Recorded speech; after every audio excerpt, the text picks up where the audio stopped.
In the past decade, the clash between people in partisan groups of society has held something really nasty in it. A thing that has led to permissiveness of violence of many stripes, escalating to a time now of mutual dehumanization. I've heard numerous people, primarily news streamers, refer to this weapon in discourse as the gun. What exactly the gun is confused me for the longest time, because both major parties of the USA have held national power before it was present, and have held it since. So, whatever this weapon is, it can't just be power. After a lot of time ruminating on this, I've worked out what the gun is. The application of moral value to policy decisions of the government. This is very effective at turning the morally neutral tool of policies into an emotionally charged wedge that simultaneously attracts the attention of people with even a minor interest in the outcomes of government work, while inducing strong opinions that sharply divide groups along partisan lines.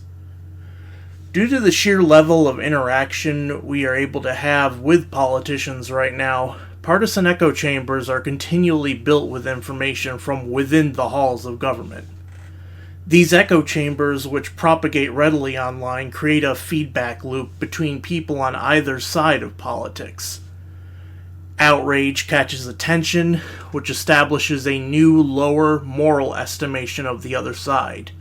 The side opposing receives this moral estimation, and outrage is generated across their social areas. Over and over, this vicious cycle has spun until now, where we arrive at a pinnacle of dehumanization. So, why has the introduction of moral value to policy created this downward spiral? Well, the improper application of moral value to anything which is not a chosen action of people can allow for erroneous or nonsensical tests of morality, something we've seen over and over again throughout history. In this case, policy of the government is a tool.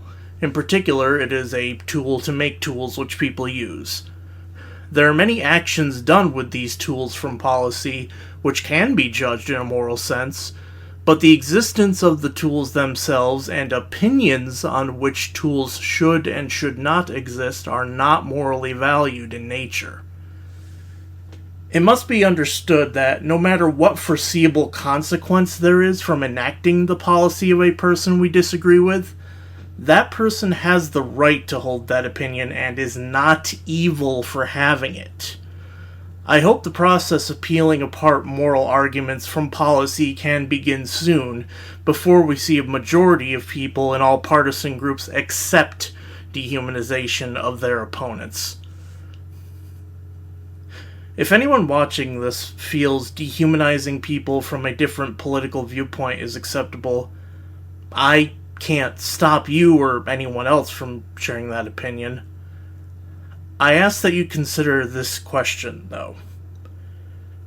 In a war between demons and fascists, what people have a chance to win?